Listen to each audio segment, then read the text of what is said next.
नमस्कार, JK 24/7 में आपका स्वागत है और मैं हूं आपके साथ शीतल शर्मा। सुबह के 10 बज चुके हैं और 10 बजे वक्त तो चलता है अभी तक की तमाम बड़ी खबरों को आप तक पहुंचाना। और आज दिन भर की वो बड़ी खबरें जो सुर्खियों में रहेंगी और जो चर्चाओं में रहेंगी, चाहे वो राजनीति से हो या बाकी अन्य क्षेत्रों से हो, बहुत जरूरी है। तो पहली आज की बड़ी खबर जिस पर विस्तार से चर्चा करेंगे, कैलिफोर्निया में प्लेन क्रैश हुआ है और 2 मौतें उसमें हुई हैं। ये बड़ी खबर आज की और इस पर विस्तार से पूरी डिटेल आपको बताएंगे। अगली बड़ी खबर, दिल्ली NCR में घना कोहरा छाया हुआ है, यानी ठंड लगातार बढ़ रही है पूरे देश के अंदर। उत्तर भारत में सबसे ज्यादा ठंड का प्रकोप नजर आ रहा है। इसके आगे अगली बड़ी खबर है, BPSC अभ्यर्थियों को समर्थन मिला है। बिहार के अंदर लगातार BPSC के जो अभ्यर्थी हैं वो लगातार वहां पर प्रदर्शन में जुटे हुए हैं। आगे बढ़ेंगे और इस पर बात करेंगे। यूपी में सरकारी भर्ती में तेजी आएगी, यानी यूपी सरकार अब सरकारी भर्तियों को और भी वहां पर बढ़ा रही है और तेजी इसमें ला रही है ताकि ज्यादा से ज्यादा सरकारी नौकरियां उत्तर प्रदेश के युवाओं को मिलें। ये तमाम आज की बड़ी खबरें हैं जिन पर नजर रहेगी, लेकिन इसके अलावा और भी जो बाकी बची हुई खबरें हैं वो भी आप तक पहुंचाएंगे। पहली आज की बड़ी खबर, अमेरिका से कैलिफोर्निया में विमान क्रैश होने का ये पूरा मामला है। फर्नीचर वेयर हाउस पर क्रैश प्लान हुआ है और ये बड़ी अपडेट, इमारत की छत से टकराने से ये हादसा हुआ है। देखिए, बहुत बड़ी खबर है। हादसे में अब तक 2 की मौत हुई है और 18 लोग इसमें घायल बताए जा रहे हैं। ये सीधे बिल्डिंग से टकरा गया है।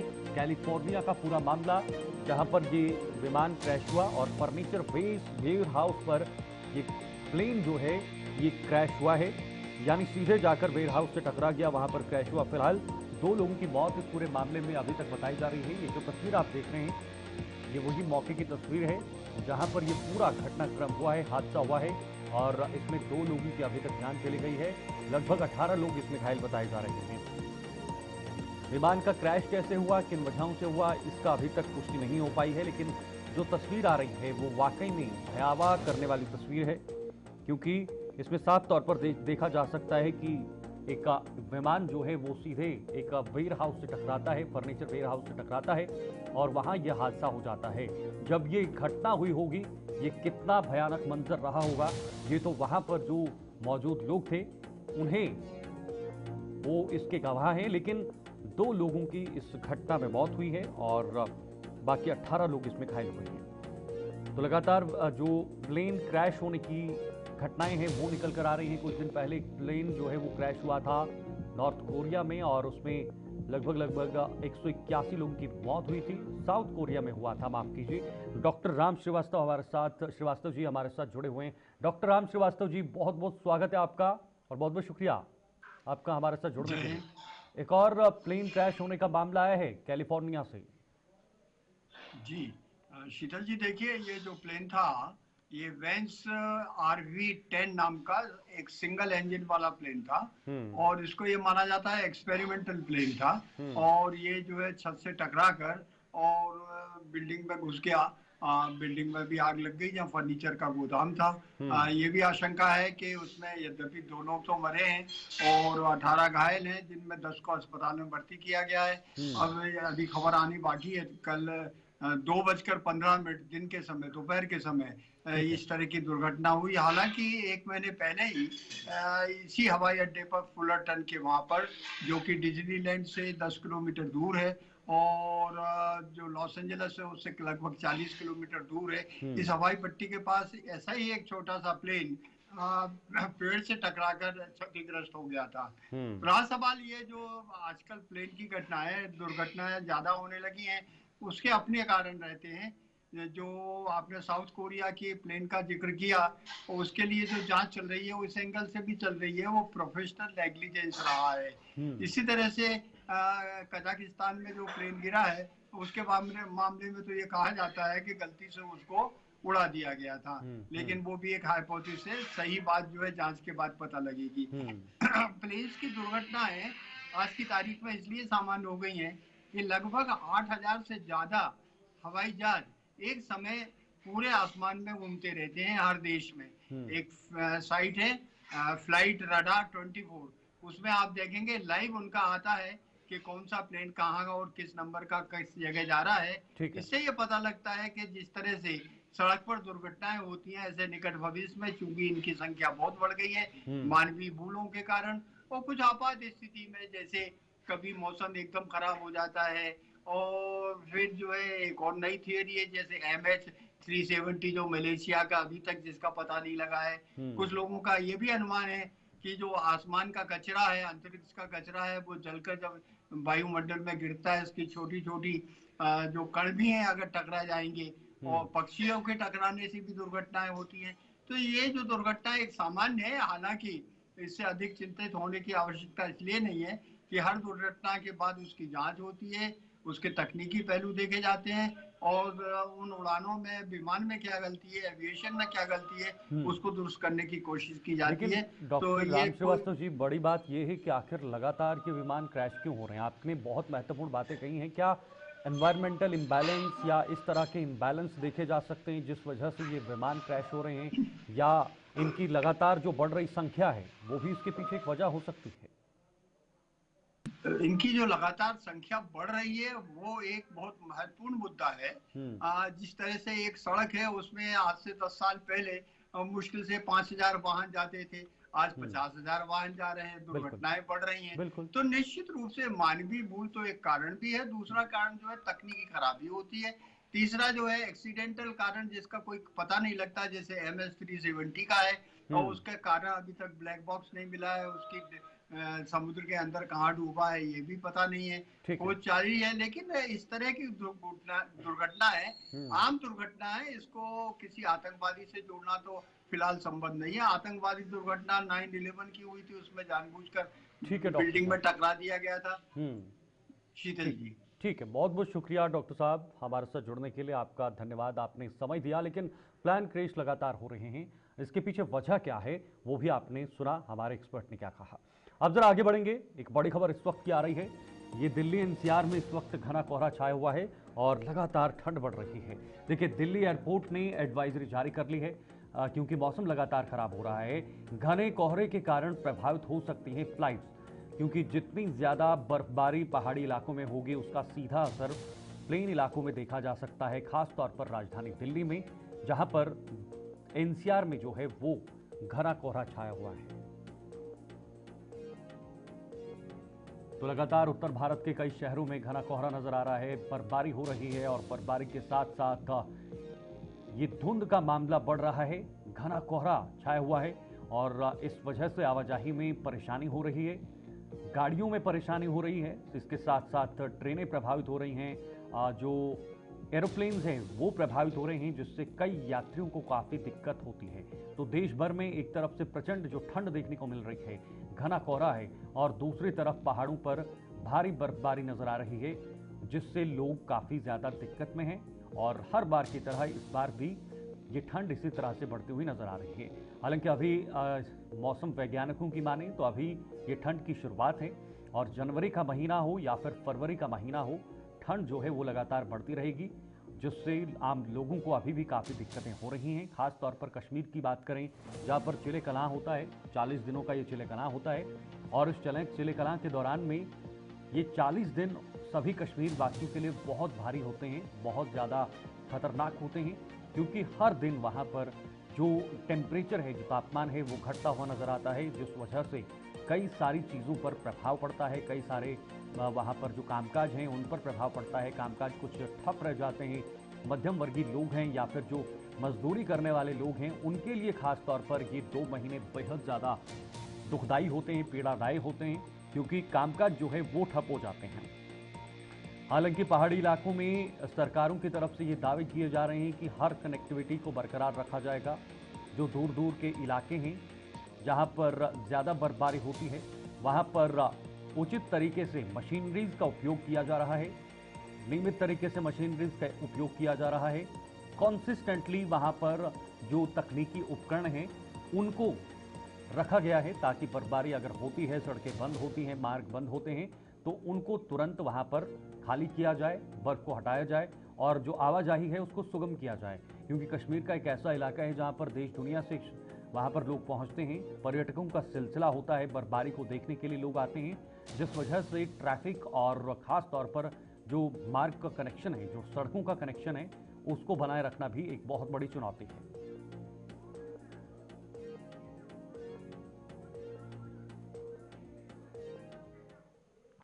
हमारे साथ इस वक्त कुछ सहयोगी जुड़े हुए हैं, मौसम को लेकर पूरी जानकारी लेने की कोशिश करेंगे। उज्जवल फिलहाल हमारे साथ बने हुए हैं, केशव मोहन मिश्रा दिल्ली से इस वक्त हमारे साथ जुड़े हुए हैं, मैं सीधे उन्हीं के पास जाऊंगा। और इरशाद बारामूला से जुड़े हुए हैं। केशव, मैं सबसे पहले आपके पास आऊंगा। केशव, किस तरह का मौसम है दिल्ली के अंदर, क्योंकि लगातार जो ठंड है वो बढ़ रही है और घना कोहरा भी देखने को मिल रहा है। देखिए, राजधानी दिल्ली में लगातार मौसम का मिजाज बदलता हुआ दिखाई दे रहा है और आलम यह है कि दिल्ली में जो टेम्परेचर है वो दिन केशव, के आपकी वक्त आवाज नहीं आ लगातार रही है। गिर रहा है और स्थितियां ये बनी हुई हैं कि लगातार जो सुबह के वक्त नॉर्मल कोहरे का कहर जो है वो दिल्ली में देखने को अमूमन मिलता था, लेकिन आज के दिन कोहरे की चादर दिल्ली में देखने को मिल रही है। विजुअलिटी कम है और दिल्ली के लोग अब भयंकर ठंड का सामना करने लगे हैं। सुबह के वक्त विजुअलिटी कम होने से रोडों पर लंबा ट्रैफिक देखने को मिल रहा है। आईटीओ से लेकर नोएडा तक जाने वाले रास्तों पर आज के दिन सुबह के वक्त जाम देखने को मिल रहा है और जिस तरीके से मौसम विभाग का पूर्वानुमान है कि अब पूरी जनवरी भयंकर ठंड का सामना राष्ट्रीय राजधानी दिल्ली के लोग कर सकते हैं। बहरहाल इस बार प्रदूषण से दिल्ली के लोगों को हल्की राहत है, लेकिन कोहरे में प्रदूषण का मिल जाना दिल्ली के लोगों के लिए और समस्या का सबब बनता हुआ दिखाई देता है। इरशाद भी हमारे साथ बने हुए हैं। केशव, आप बने रहिएगा। इरशाद, बारामूला में क्या स्थिति है अभी मौसम की, और किस तरह से प्रशासन वहां पर मुस्तैद है, खास तौर पर बर्फबारी से निपटने के लिए?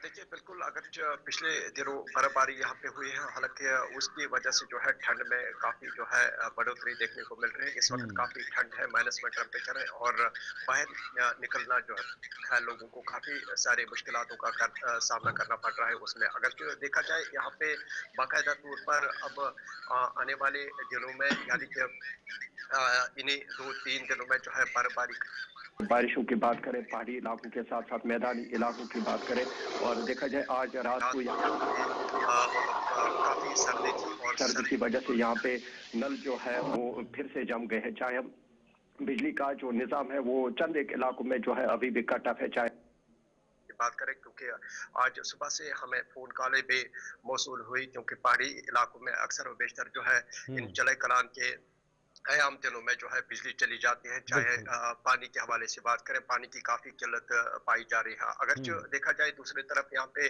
डिस्ट्रिक्ट एडमिनिस्ट्रेशन जो है वो मुतहरिक नजर आ रहा है, क्योंकि बाकायदा तौर पर यहाँ पे कंट्रोल रूम भी कायम किए गए। अगर किसी भी शहरी किसी भी इलाके को जो है उनसे कांटेक्ट करना पड़ेगा, वो उन्हीं नंबरात पे जो है कांटेक्ट करे, ताकि आने वाले वक्त में जो है उन लोगों के जो मुश्किलात हैं वो दूर करने में एक अहम रोल अदा करना पड़ेगा इंतजामिया को, या कर रहे हैं। और देखा जाए इस वक्त बाकायदा तौर पर जो इमरजेंसी सर्विस है, यानी कि हम सिरो कटरों के हवाले से बात करें, जो मैकेनिकल डिवीजन यहाँ पे बारामूला में है, वहाँ उनके जो नफरी है, मैन एंड मशीनरी है, वो रेडी है। अगर यहाँ पे सिरोफाल हो जाए, यहाँ पे बर्फबारी और हो जाए, तो हम उनका ये कहना है कि हम हर एक इलाके में जाके जो है बर्फ उठाते हैं और हर वक्त जो है वो रेडी रहते हैं। ठीक है, बिल्कुल एक बहुत बड़ी चुनौती भी है उससे निपटना, क्योंकि लगातार वहां पर आवाजाही होती है, उसको बनाए रखना भी एक चुनौती है। लेकिन दूसरी तरफ दिल्ली की बात करें तो जहां पर केशव एयरपोर्ट की तरफ से, दिल्ली एयरपोर्ट की तरफ से कुछ एडवाइजरीज भी जारी की हैं, क्योंकि घना कोहरा वहां पर लगा हुआ है, तो उस वजह से क्या कई लोगों पर इसका सीधा असर देखने को मिल सकता है?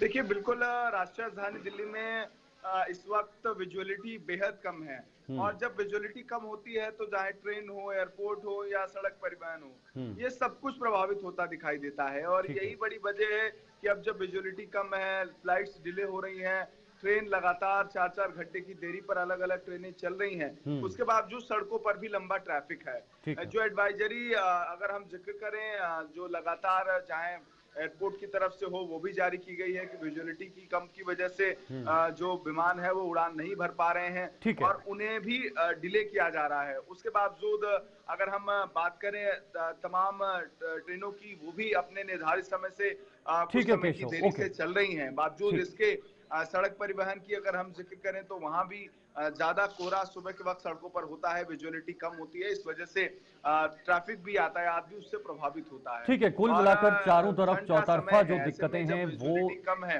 लो तापमान है, तो लोगों को खासा समस्याओं का सामना करना पड़ रहा है। बहरहाल दिल्ली में जब विजुअलिटी कम होती है तो उसमें सबसे बड़ा असर प्रदूषण का भी होता है, क्योंकि प्रदूषण भी इसके एक प्रभावी कारक है, और जिसकी वजह से दिल्ली में ज्यादा विजुअलिटी कम होना दिल्ली के लोगों के लिए समस्या का सबब बनता है। ओके, बहुत बहुत शुक्रिया आप दोनों का, केशव और इरशाद, आपका भी बहुत बहुत शुक्रिया हमारे साथ जुड़ने के लिए। फिलहाल किरण रिजिजू पहुंचे निजामुद्दीन औलैया दरगाह, ये बड़ी खबर, पीएम मोदी से मिली चादर लेकर दरगाह पहुंचे हैं किरण रिजिजू, खुद पहुंचे हैं, केंद्रीय मंत्री हैं। निजामुद्दीन के बाद अजमेर जाएगी चादर। देखिए, चादर की जो प्रक्रिया है वो लगातार पिछले कई सालों से चल रही है। निजामुद्दीन औलैया दरगाह पहुंचे केंद्रीय मंत्री किरण रिजिजू। इस बड़े मंदिर मस्जिद विवाद के बीच अब ये बड़ा एक मामला सामने आया है। खुद प्रधानमंत्री मोदी हर वर्ष परंपरागत रूप से वहां पर चादर भेजते हैं अपनी श्रद्धा के अनुसार, लेकिन इस बार की परिस्थिति थोड़ी सी अलग है। खुद किरण रिजिजू जो केंद्रीय मंत्री हैं वो ये चादर लेकर दरगाह पहुंचे हैं, निजामुद्दीन औलैया दरगाह में पहुंचे हैं और वहां पर वो चादर चढ़ाएंगे। उसके बाद एक और जगह पे वो चादर जाने वाली है। तो इस बीच कल जब हमने ये खबर आपको बताई थी तो उस समय विष्णु गुप्ता जो हिंदू सेना के अध्यक्ष हैं और याचिकाकर्ता भी हैं, उन्होंने प्रधानमंत्री मोदी से अपील की थी कि वहां पर चादर ना भेजें क्योंकि वो एक मंदिर है, क्योंकि उस मामले में ऑलरेडी हाईकोर्ट के अंदर मामला चल रहा है, कोर्ट के अंदर मामला चल रहा है और कोर्ट में वो मामला विचाराधीन है। ये इस पर लगातार सुनवाइयां होती जा रही हैं कि आखिर जो पूरा मामला वो सामने आया था, जिसपे याचिका लगाई गई थी कि वहां पर एक मंदिर है, मंदिर होने का दावा किया गया था। इस बीच ये चादर का वहां पर जाना, हालांकि ये पिछले 10 साल से चल रहा है। 11वीं बार प्रधानमंत्री मोदी ने इस चादर को उस दरगाह की तरफ भेजा है और ये किरण रिजिजू निजामुद्दीन औलैया पहुंच चुके हैं और पीएम मोदी से मिली चादर लेकर वो दरगाह में पहुंच चुके हैं। अब एक तरफ देश में मंदिर मस्जिद का विवाद और दूसरी तरफ ये मामला। फिलहाल बिहार की तरफ बढ़ते हैं, जहां पर बीपीएससी अभ्यर्थियों का प्रदर्शन लगातार जारी है। अभ्यर्थियों को मिला राजनीतिक दलों का समर्थन, ये बड़ी खबर आ रही है।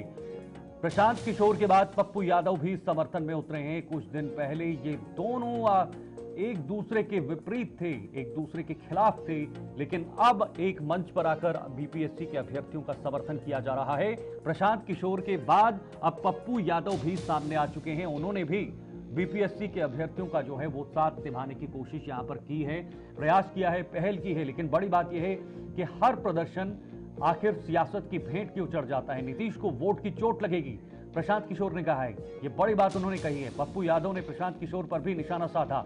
हालांकि वो अपनी जगह एक दूसरे के खिलाफ बयानबाजी कर रहे हैं, लेकिन दूसरी तरफ बीपीएससी के छात्रों के समर्थन में ये आ चुके हैं। इस मामले को पॉलिटिकल अब जो तूल है वो लगातार दिया जा रहा है, सियासी तूल लगातार दिया जा रहा है। हालांकि कुछ समय पहले जब ये विरोध प्रदर्शन हुआ था जिसमें लाठीचार्ज वगैरह हुआ था, उससे पहले प्रशांत किशोर के मामले में कुछ वीडियोस मौके से वायरल हुई थी, जिसमें कुछ छात्रों ने प्रशांत किशोर को कहा था कि आप यहां से चले जाइए, आपकी हमें कोई जरूरत नहीं, और नोकझोंक भी हुई थी आपस में। लेकिन उसके बाद अब प्रशांत किशोर अनशन पर बैठ चुके हैं। खुले तौर पर इन बीपीएससी के अभ्यर्थियों का समर्थन किया जा रहा है। इतना ही नहीं, पप्पू यादव भी इस पूरे प्रकरण में शामिल हो चुके हैं, क्योंकि बिहार में इसी साल चुनाव होने हैं, इस साल के अंत में चुनाव होने हैं और ऐसे में बिहार के अंदर आज से ही राजनीतिक पहिया घुमाने की कोशिश हर तरह से राजनीतिक पार्टियों द्वारा किया जा रहा है। लेकिन बड़ी बात यह है कि यह पहिया किस तरह से घूमेगा, किस स्पीड के साथ घूमेगा, किस तरीके से घूमेगा, और जब घूमेगा तो ये रुकेगा कहां पर। तो पॉलिटिकल दबाव आज से ही ये बनाने की कोशिश की जा रही है। इसमें अब पॉलिटिकल पार्टीज का समर्थन भी बीपीएससी छात्रों को मिल चुका है। अमित कुमार हमारे साथ पटना से, हमारे संवाददाता। अमित, बहुत इंटरेस्टिंग हो गया है ये पूरा प्रदर्शन। अब ऐसा पूरा लग रहा है कि ये पॉलिटिकल इन्फ्लुएंस्ड है, यानी पूरी तरीके से राजनीति के आधार पर यह प्रदर्शन अब आगे बढ़ाया जा रहा है। क्या ये कहना गलत है? बिल्कुल बिल्कुल शीतल, आपने काफी महत्वपूर्ण बात रखी कि अब जो विद्यार्थी का मुद्दा था वो पूर्ण रूप से राजनीतिक पहिया में बदल चुका है और ये पहिया कहां जाकर रुकेगी ये देखना काफी दिलचस्प होगा, क्योंकि विद्यार्थी अपने मुद्दे को लेकर बिना किसी नेतृत्व के री एग्जाम की मांग लगातार कर रहे थे। और 13 दिसंबर को जो पटना के बापू सभागार समेत पूरे राज्य भर में बीपीएससी की 17वीं पीटी परीक्षा आयोजित की गई थी, उसमें धांधली एक मुद्दा, काफी बड़ा मुद्दा था। और अब यह मुद्दा मुख्य पूर्ण रूप से राजनीतिक रूप ले चुका है। राष्ट्रीय जनता दल सुप्रीमो के सुपुत्र तेजस्वी यादव हो, माले नेता हो, कांग्रेस के लोग हो या फिर निर्दलीय सांसद पप्पू यादव हो, तमाम लोग इस मुद्दे को लेकर बाजार में उतर चुके हैं और हर संभव प्रयास कर रहे हैं कि जो नौजवान है, बीपीएससी के अभ्यर्थी है या तमाम देशवासी हैं, उन तक यह संदेश पहुंचे कि ये तमाम नेता जो है विद्यार्थी के हितकर है। फिलहाल जो स्थिति है वो ये है कि पप्पू यादव के नेतृत्व में सचिवालय हॉल पर पटना में जो है रेल चक्का जाम किया गया है और पप्पू यादव ने साफ तौर पर कहा है कि अगर उनकी बात, विद्यार्थियों की बात नहीं मानी जाएगी, री एग्जाम नहीं होगा या फिर जो लगातार परीक्षा में धांधली लगातार होते चली आ रही है बिहार में, कई बार सामने भी बात आई है, अगर इस पर से पर्दा नहीं उठेगा, सरकार इसको लेकर गंभीर नहीं होगी तो आने वाले समय में पप्पू यादव सुप्रीम कोर्ट का भी दरवाजा खटखटाने के लिए तैयार है। लेकिन अमित, कुछ दिन पहले जब प्रशांत किशोर के खिलाफ वो वीडियोस आई थी, छात्र कहते हुए नजर आए थे कि आपकी हमें जरूरत नहीं है, आप यहां से चले जाइए, आप ऐसे मत करिए। अब क्या एक अलग गुट बनाकर अलग मंच पर ये आ चुके हैं, ये समर्थन कर रहे हैं, ये दिखाने की कोशिश कर रहे हैं कि हम अभ्यर्थियों के साथ हैं। दूसरी बात, पप्पू यादव एक जगह पे पीके का पूरा विरोध कर रहे हैं, विपरीत हैं दोनों, लेकिन फिर भी एक मंच पर आकर समर्थन कर रहे हैं बीपीएससी के अभ्यर्थियों का। इसके संकेत क्या है? देखिए, तमाम विपक्ष जो है वो बीपीएससी समर्थक, जो बीपीएससी छात्रों के समर्थन में लगे हुए हैं, लेकिन खास देखिए दिलचस्प बात यह है कि तमाम जो विपक्षी दल महागठबंधन के अंग है वो तमाम अलग अलग हैं। राष्ट्रीय जनता दल की ओर से भी इसको लेकर बाकायदा प्रेस कॉन्फ्रेंस आयोजित किया गया, तेजस्वी यादव धरना स्थल पर पहुंचे, आज पप्पू यादव रेल चक्का जाम कर रहे हैं, तो माले की ओर से अलग कार्यक्रम किया जा रहा है। तो सभी जो दल है, सभी जो नेता हैं, सभी जो पार्टी पॉलिटिक्स है वो चरम पर है, लेकिन सभी अलग अलग गुट बनाकर, और देखिए कांग्रेस की ओर से आज मशाल जुलूस में निकालने का कार्यक्रम है सामने बीपीएससी जो विद्यार्थी है उनके समर्थन में। तो स्थिति काफी, इस बीच में खास बात ये बता देना चाहता हूँ, कल यानी 4 तारीख को जो बापू परीक्षा केंद्र पर जो परीक्षा रद्द हुआ था, उसको लेकर कल यानी कि 4 तारीख को परीक्षार्थियों की परीक्षा ली जाएगी। इसको लेकर ठीक है, बहुत बहुत शुक्रिया आपका ये जानकारी साझा करने के लिए। अमित हमारे साथ बिहार से जुड़े हुए थे, जिन्होंने बीपीएससी को लेकर जो इस वक्त प्रदर्शन हो रहा है और पार्टियों का समर्थन मिल रहा है उसको लेकर ये पूरी जानकारी दी है। फिलहाल वक्त एक छोटे से ब्रेक का है, आप बने रहिए हमारे साथ।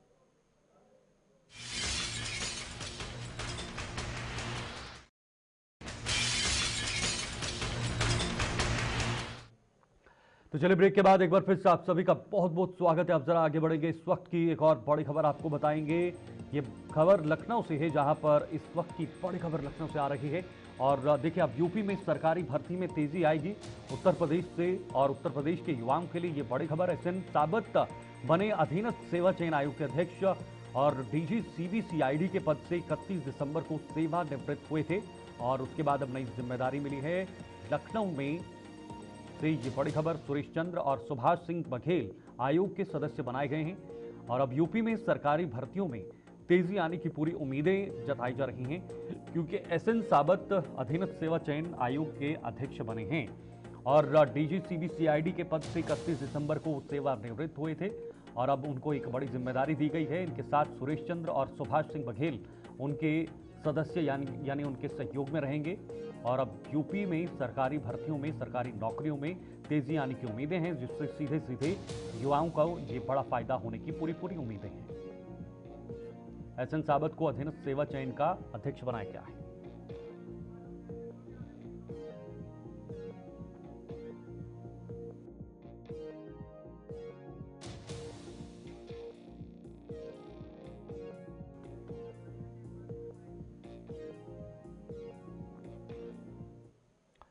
चलिए, तो इस बीच एक और बड़ी खबर है, क्योंकि बड़ी खबरों का दौर है। चंदन गुप्ता को लेकर ये बड़ी जानकारी। चंदन गुप्ता हत्या मामले में आज कोर्ट फैसला सुनाएगा। देखिए, 26 जनवरी 2018 को तिरंगा यात्रा में चंदन की हत्या हुई थी, उसमें आज फैसला होगा। मामले में 7 साल बाद 28 दोषी करार हुए थे और इसमें 2 आरोपी सबूतों के अभाव में बरी हुए थे, क्योंकि उनके खिलाफ सबूत नहीं मिल पाए थे, उन्हें बरी कर दिया गया था। तो चंदन गुप्ता हत्या मामले में आज कोर्ट एक अहम फैसला सुनाने वाला है। पूरे हत्या मामले को लेकर 26 जनवरी 2018 को तिरंगा यात्रा में चंदन की हत्या हुई थी। मामले में 7 साल बाद हुए थे 28 दोषी करार। उमेश मिश्रा हमारे साथ जुड़े हुए हैं। उमेश, चंदन गुप्ता हत्याकांड का ये पूरा मामला क्या है जिसमें आज एनआईए कोर्ट अपना फैसला भी सुनाने वाली है? देखिए बिल्कुल शीतल, 26 जनवरी 2018 को ये घटना हुई थी जिसमें तिरंगा यात्रा निकाली गई थी और चंदन गुप्ता की हत्या हुई थी। इस पूरे मामले को लेकर जिस तरह से चंदन के जो मृतक हैं उसके परिजनों ने काफी साल बाद यानी 7 साल बाद अब उनको न्याय की कहीं ना कहीं कोर्ट से पूरी तरह से उम्मीद है। और यही वजह है कि आप देखिए कि एनआईए कोर्ट ने 28 लोगों को दोषी करार दिया था। हालांकि 2 आरोपी सबूतों के अभाव में बरी किए गए थे। उम्र कैद से लेकर फांसी की सजा हो सकती है। आज कहीं ना कहीं एनआईए कोर्ट 28 आरोपियों को जो दोषी है उनको उनके ऊपर सजा सुनाई जा सकती है। और कहीं न कहीं अपने आप में ये शीतल चर्चित हत्याकांड था। जब 2018 में 26 जनवरी को तिरंगा यात्रा निकाली गई थी, उस दौरान ही कहीं ना कहीं जो आरोपी थे उन लोगों ने चंदन गुप्ता की हत्या की थी। और उस पूरे मामले को लेकर अब न्यायालय का जो रुख है वो साफ हो चुका है और दोषियों को ये उम्मीद है कि आज जो फैसला आएगा कोर्ट का, कहीं ना कहीं उम्र कैद या फांसी की सजा हो सकती है। तो क्या इस पे पूरी उम्मीदें हैं कि ये फैसला सुनाया जाएगा और उन्हें इंसाफ दिया जाएगा? फिलहाल उमेश, आपको रुकना चाहूँगा क्योंकि घटना ज़रा लोगों को समझाना चाहेंगे। उमेश हमारे साथ ये बने हुए थे। फिलहाल ये पूरी घटना क्या है? 26 जनवरी 2018 की सुबह कासगंज में कुछ युवा मोटरसाइकिल से तिरंगा यात्रा निकाल रहे थे और इस दौरान वे वंदे मातरम और भारत माता की जय के नारे लगा रहे थे। लेकिन जुलूस जैसे ही यात्रा अल्पसंख्यक बाहुल्य क्षेत्र बड्डू नगर पहुंची तो उसमें क्या हुआ, कुछ उपद्रवी तत्वों ने बाइक सवारों पर पथराव और फायरिंग कर दी। इसमें देखते देखते दंगा भड़क उठा और इसी दौरान गोलीबारी भी हुई। ये 2018 का मामला। गोली लगने से चंदन गुप्ता की मौत हो गई थी और इसी मामले में अब सुनवाई होनी है। इस फायरिंग में अभिषेक गुप्ता उर्फ चंदन गुप्ता और नौशाद घायल हो गए थे। घायल चंदन को जिला अस्पताल ले जाया गया जहां उनकी मौत हो गई थी। ये 26 जनवरी 2018 का मामला। चंदन गुप्ता की मौत के बाद शहर में दंगा फैल गया था और 3 दिनों तक शहर में कर्फ्यू लगाना पड़ा था क्योंकि ये बड़ा हत्याकांड था, चर्चित था। इसके बाद सरकार की तरफ से एसआईटी जांच के आदेश दिए गए। एक स्पेशल इन्वेस्टिगेशन टीम बनाई गई। एसआईटी ने इस मामले में 31 लोगों को आरोपी माना था। सभी 31 आरोपियों के खिलाफ पहला आरोप पत्र दाखिल किया था इस पूरे प्रकरण में और नवंबर 2021 में यह केस एटा कोर्ट में पहुंचा था। मामले में 7 साल बाद 28 आरोपी दोषी करार हुए और कुछ बरी भी हुए। 2 आरोपी सबूतों के अभाव में बरी हो गए, यानी उन्हें छोड़ दिया गया। लेकिन जो बाकी लोग हैं उन पर आज फैसला आना है। संभवतः उम्र कैद की सजा उन्हें दी जा सकती है, जिस तरह से हमारे सहयोगी ने भी कहा है, क्योंकि ये बहुत बड़ा मामला था। जब एक जुलूस, एक रैली की शक्ल में वहाँ पर कुछ बाइक पर वंदे मातरम के नारे लगाते हुए कुछ लोग निकले थे, लेकिन जब वो विशेष समुदाय के वहाँ पर पहुँचे तो वहाँ पर पथराव और गोलीबारी की गई, जिसके बाद एक चंदन गुप्ता नामक जो युवा था उसकी मौत हो गई। 7 साल बाद आरोप तय हुए हैं। एक असीम कुरैशी इसमें शामिल हैं, नसीरुद्दीन शामिल हैं। 28 आरोपी दोषी करार दिए गए हैं और ये 7 साल बाद ऐसा हुआ है।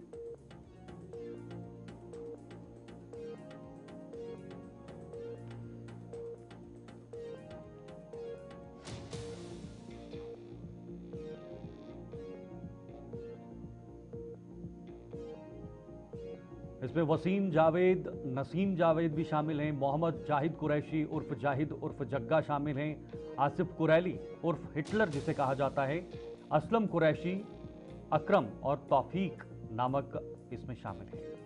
वसीम जावेद, नसीम जावेद, मोहम्मद जाहिद कुरैशी के साथ साथ खिलन, शवाब अली खान, राहत, सलमान, मोहसिन, आसिफ जिमवाला और साकिब, ये तमाम ऐसे लोग हैं जो इसमें शामिल हैं जिनको दोषी करार दिया गया है और लगभग ये संख्या 28 से 30 की है। बबलू, निशु उर्फ जीशान, वासिफ, इमरान हो और इसके साथ साथ और भी कई सारे लोग मौजूद हैं जिन पर आज कोर्ट जो है वो सजा सुना सकता है। चलिए, इस बुलेटिन में फिलहाल के लिए इतना ही। आप बने रहिए हमारे साथ क्योंकि खबरों का सिलसिला लगातार जारी है।